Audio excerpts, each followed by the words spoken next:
Hello बच्चों, आप सभी का स्वागत है अपने एनएस कोचिंग सेंटर चैनल में। और आज हम करने वाले हैं इतिहास की जो क्लास हमने जारी कर रखी है उसी को आगे बढ़ाते हैं और महत्वपूर्ण प्रश्नों पर आते हैं, जो क्या है परीक्षा के दृष्टिकोण से अत्यंत महत्वपूर्ण है। इनको करके जाइए और परीक्षा में समस्या का निदान पाइए। चलिए आते हैं अपने महत्वपूर्ण प्रश्नों की। बेटा प्रश्न की करते हैं शुरुआत महत्वपूर्ण की। और प्रश्न क्या है हमारा, कर्नाटक की वीर शैव परंपरा का वर्णन कीजिए। ये बेटा कर्नाटक की जो वीर शैव परंपरा थी वो क्या थी, उस बारे में क्या करते बेटा चर्चा करते हैं। ठीक है जी, आपको क्या करना है बेटा, ये क्वेश्चन जरूर करके जाना है और समझ के जाना है। कौन सा क्वेश्चन है बेटा, कर्नाटक की वीर शैव परंपरा का वर्णन कीजिए।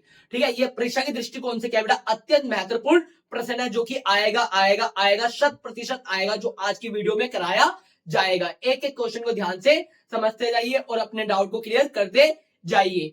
बेटा क्या क्वेश्चन अपना आज का, कर्नाटक की वीर शैव परंपरा का वर्णन कीजिए। आपको पता है बेटा एक समय ऐसा आया था कि हमारे हिंदू धर्म में बहुत सारी कुरीतियां फैल गई थी और इन कुरीतियों से क्या थे बेटा, भारत के जो लोग थे, हिंदू लोग थे, वो क्या हो गए थे, परेशान हो गए थे। तो बेटा उन्होंने क्या करा बेटा, हिंदू धर्म को छोड़कर अन्य धर्मों की ओर पलायन करना शुरू कर दिया।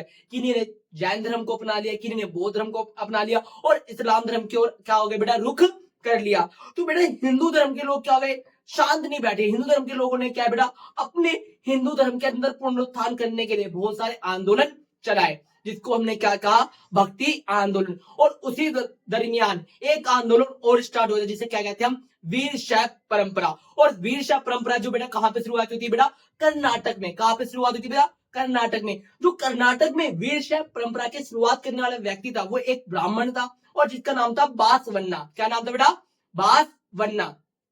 ठीक है, और 12वीं शताब्दी में क्या है बेटा, वीर शैव परंपरा की शुरुआत की थी। किसने की थी बेटा, बासवन्ना नामक एक ब्राह्मण ने, जो क्या थे बेटा, कलाचुरी राजा के दरबार में क्या थे बेटा, व्यक्ति थे।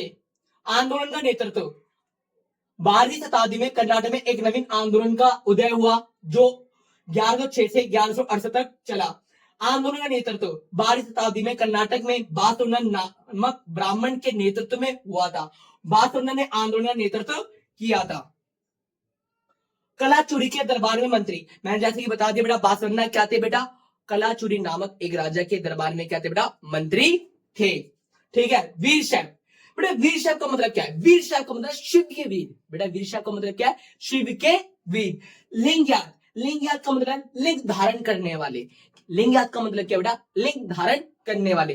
जो बेटा बाएं पक्ष में मतलब बाएं हाथ में क्या है बेटा, लिंग धारण करते थे, उन्हें क्या कहता था, लिंगयात कहा जाता था। लिंगिया समुदाय, लिंगिया समुदाय के पुरुष नाम स्कंद बाएं कंधों पर चांदी के एक पिटारे में, चांदी के एक पिटारे में लघु छोटा लिंग धारण करते थे। बेटा जो वीर शैव परंपरा के लोग थे, लिंगायत लोग थे, वो कहते बेटा बाएं हाथ में चांदी के एक पिटारे में कहते लिंग धारण करते थे। लिंगिया समुदाय के विश्वास, बेटा लिंगिया जो विचारधारा माने लोग थे, उनकी क्या क्या अपनी विचारधाराएं, क्या क्या अपनी मान्यता थी, उसके ऊपर चर्चा करते हैं। जाति प्रथा का विरोध, बेटा ये जाति प्रथा का क्या करते थे, विरोध करते थे। ये क्रम पे बल देते थे, जाति पे बल नहीं देते थे। अस्पृश्यता को नहीं मानना, ये बेटा छुआछूत को क्या है, बिल्कुल भी नहीं मानते थे। ठीक है, पुण्य जन्म को नहीं मानना, ये कहते थे भाई जो भी आपके करता धरता है, जो आपके कर्म है इसी जन्म में है, अगले जन्म पे क्या नहीं करते थे बेटा, विश्वास नहीं करते थे। मूर्ति पूजा का खंडन, ये बेटा मूर्ति पूजा का क्या करते थे, खंडन करते थे। ठीक है बेटा, अंतिम संस्कार में दफनाना, ये बेटा अंतिम संस्कार किसी व्यक्ति को होता था तो ये बेटा जलाते नहीं थे, बल्कि क्या करते थे, दफनाते थे। ब्राह्मण ग्रंथ वेद को नहीं मानते थे, ये ब्राह्मण द्वारा रचित ग्रंथ और वेद इन सबको क्या कहते बेटा, खंडन करते थे। विधवा पूर्ण विवाह को मान्यता दी, बेटा अगर किसी पत्नी का पति मर जाता था तो क्या है बेटा, उसको दोबारा विवाह की अनुमति देते थे। वैसक विवाह, ये बेटा बाल विवाह के क्या थे बेटा, विरोधी थे। ये क्या थे बेटा, हमारे लिंगयात समुदाय की मान्यताएं और विश्वास थे। चलिए बेटा, आई होप, आशा करता हूं कि आपको ये प्रश्न अच्छे से समझ में आया होगा। संत कबीर का संक्षिप्त जीवन परिचय दीजिए। बेटा आपको पता है, कबीरा खड़ा बाजार में, मांगे सबके खैर, ना काहू से दोस्ती ना काहू से बैर। ठीक है बेटा, कबीर जी के बारे में बात कर लेते हैं।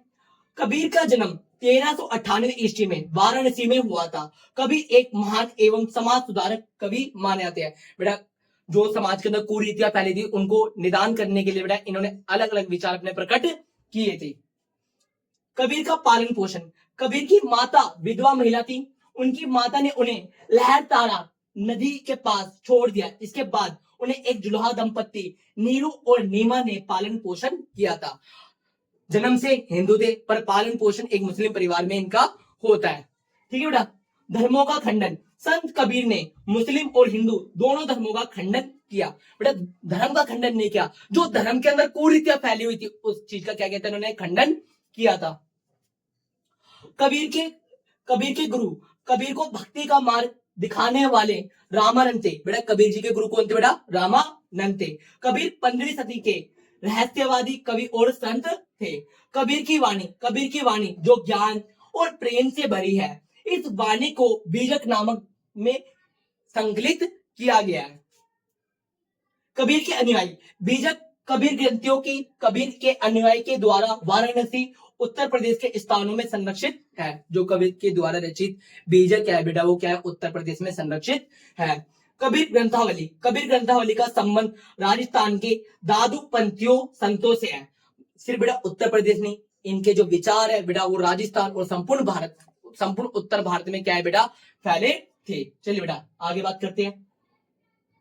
कबीर के पदों को सम्मिलित, बेटा कबीर के कई पदों को सिख धर्म ग्रंथ के भाग के रूप में आदि ग्रंथ साहिब में भी शामिल किया गया। बेटा जो सिखों का पवित्र ग्रंथ आदि ग्रंथ उसमें भी क्या है बेटा, कबीर की वाणियों को सम्मिलित किया गया है।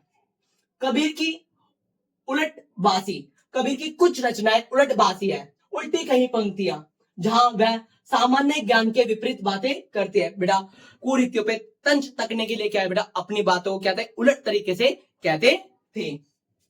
मृत्यु, कबीर जी की मृत्यु क्या है बेटा, कब हो जाती है, 1518 में इनकी मृत्यु हो जाती है।